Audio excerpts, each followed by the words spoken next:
Good afternoon students. आज हम पढ़ेंगे फिफ्थ क्लास का ईवीएस। आज हमें पढ़ना है हमारा सेकंड चैप्टर क्या है?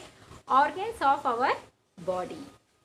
हमारे बॉडी में जो ऑर्गन्स हैं आज हम उनके बारे में पढ़ेंगे। We know that every living matter is made of cell. हम सभी जानते हैं जितनी भी सजीव हैं वो सभी काय से बने हुए हैं? सेल से बने हुए हैं। Our body is also made of cells. हमारी जो शरीर है, हमारा जो बॉडी है वो भी किससे बना हुआ है? सेल से बना हुआ है। सेल्स मीन्स कोशिकाएं।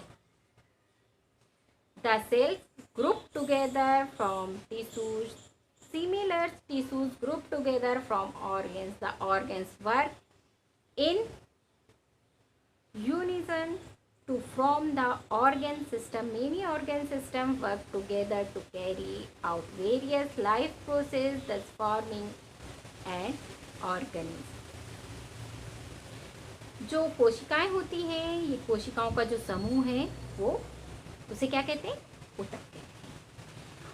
और ये जो सारे ऊतक हैं, जो टिश्यूज का जो ग्रुप है, ये मिलकर ऑर्गन्स बनाते हैं। ऑर्गन्स मीन्स अंग जो हमारे शरीर में पाए जाते हैं। हमारे शरीर में 2 टाइप्स के ऑर्गन्स पाए जाते हैं, एक एक्सटर्नल ऑर्गन्स और इंटरनल ऑर्गन्स। अब एक्सटर्नल और इंटरनल ऑर्गन्स क्या होते हैं? आप लोग ने 4th क्लास में पढ़ चुका है, चलिए फिर भी रिवाइज करते हैं। वो ऑर्गन्स जो हमें हमारे बॉडी के सरफेस पे दिखाई देते हैं उन्हें हम एक्सटर्नल ऑर्गन्स कहते हैं। जैसे कि ईयर, आईज, नोज, ये सब हमें बाहर दिखाई देते हैं, सभी को दिखाई देते हैं। जो दिखाई देते हैं वो कौन से ऑर्गन्स कहलाते हैं?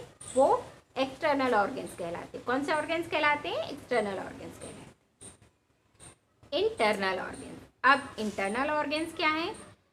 जो हमारे बॉडी के अंदर होते हैं और जो हमें दिखाई नहीं देते हैं, वो क्या कहलाते हैं? Internal organs. जैसे कि स्टमक, लीवर, ब्रेन, ये सब हमें दिखाई नहीं देते हैं, लेकिन ये सारे अंग हमारे शरीर के अंदर हैं। These organs have particular function to perform our organs function through a system and our body has many system like. ये सारे जो ऑर्गन्स हैं ये सभी अपना अपना काम करते हैं। चलिए आज हम हमारे कुछ ऑर्गन्स के बारे में पढ़ते हैं। पहला है the skeletal system. Skeletal means हड्डियों का ढांचा, जैसा कि आप लोग फोटोज में देख रहे हैं। ये हमारे शरीर का स्केलेटल है। क्या है ये? स्केलेटल है।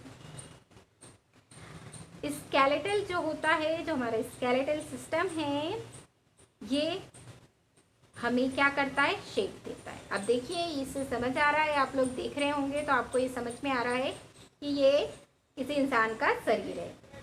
समझ में आ रहा है? तो ठीक इसी तरह ये स्केलेटल जो है ये हमारे शरीर को, बॉडी को शेप प्रदान करता है। इसे हम फ्रेम ऑफ आवर बॉडी भी कहते हैं। ये जो पूरा स्केलेटल है ये 206 हड्डियों से मिलकर के बना हुआ है। कितनी हड्डियों से मिलकर के बना हुआ है? 206 हड्डियों से मिलकर बना हुआ।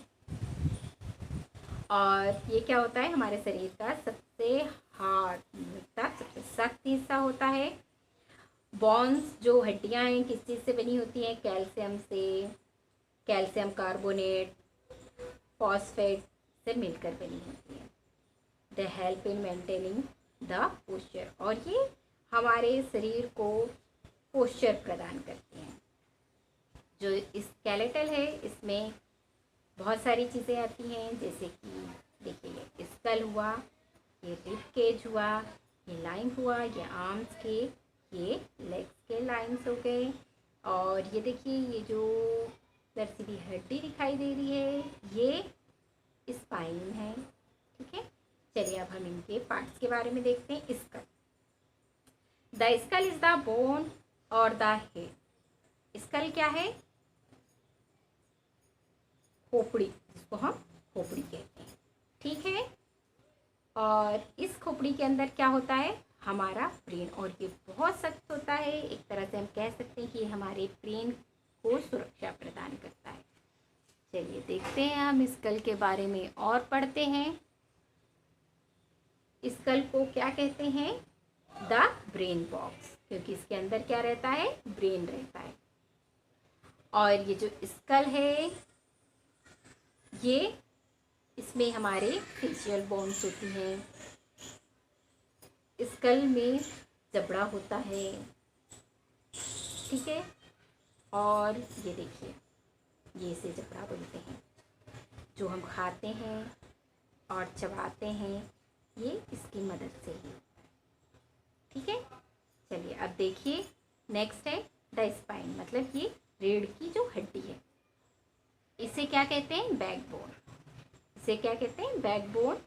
और ये स्कल को सपोर्ट करती है, क्योंकि हमारा जो स्कल है, खोपड़ी इसके ऊपर ही जस्ट लगी होती है। और ये 33 मतलब 33 छोटी छोटी हड्डियों से मिलकर कर बनी होती है। चलिए देखते हैं, अगला है रिब केज। क्या है? Rib cage. ये रिब केज जो है, ये कहाँ होता है? चेस्ट पे होता है। इसे रिब केज क्यों कहा जाता है? चलिए आगे बताते हैं। ये कितनी हड्डियों से मिलकर के बना हुआ? 12 पेयर ऑफ बोन्स, मतलब 12 हड्डियों के जोड़ों से मिलकर बना हुआ। और इन हड्डियों को क्या बोलते हैं? रिब। अब ये देखने में कैसे दिखाई दे रहा है आप लोगों को? एक पिंजरे की तरह दिखाई दे रहा है, इसलिए इसे रिब केज कहते हैं, ठीक है। और ये जो रिब केज है, ये हमारे इंटरनल ऑर्गन्स, इनको सुरक्षा प्रदान करता है, सपोर्ट करता है। कभी भी हमारा एक्सीडेंट हो जाए, चोट लग जाए, तो इस रिब केज की वजह से जो हमारे इंटरनल ऑर्गन्स होते हैं, वो महफूज रहते हैं। उन्हें जल्दी चोट नहीं लगती है, जब तक कि बहुत ज़्यादा बुरी तरह से हमें चोट ना लगे। और ये किसको सुरक्षा प्रदान करता है? जैसे कि हार्ट है, लंग्स है, ये इन्हें सुरक्षा प्रदान करता है। अब हम पढ़ेंगे द लाइन। लाइन क्या है? 2 पेयर्स हैं लाइन्स के हमारे बॉडी में। पहला एक आर्म्स लाइन्स है, ये देखिए आर्म है, और सेकेंड है लेग, ठीक है। आर्म जो है, ये हमारे शोल्डर से अटैच होते हैं, और जो लेग्स हैं, ये हिप से अटैच होते हैं। चलिए अब देखिए, पढ़ते हैं हम जॉइंट के बारे में। Joint a place where 2 bones meet is called a joint. Joint क्या होता है? जहाँ पर हमारी 2 हड्डियाँ मिलती हैं, उसे हम जॉइंट कहते हैं। और डिफरेंट टाइप के जॉइंट होते हैं। चलिए देखते हैं, हम हमारे कुछ डिफरेंट टाइप के जॉइंट्स के बारे में देख लेते हैं, पढ़ लेते हैं। चलिए ये देखिए, इस जॉइंट को क्या कहते हैं? Ball and socket joint. अब ये हिंज जॉइंट है, ठीक है। ये जो हमारी उंगलियों के यहाँ के जॉइंट हैं, ये ग्लीडिंग जॉइंट कहलाते हैं। और जो हमारे स्कल के ऊपर स्पाइन से जो लगे हुए जॉइंट हैं, ये पिवट जॉइंट कहलाते हैं। आज हम सिर्फ यहीं तक पढ़ेंगे। इसके आगे का चैप्टर हम नेक्स्ट पीरियड में एक्सप्लेन करेंगे। तब तक आप लोग ये चैप्टर अच्छी तरह से रीड कर लीजिएगा, समझ लीजिएगा। Thank you.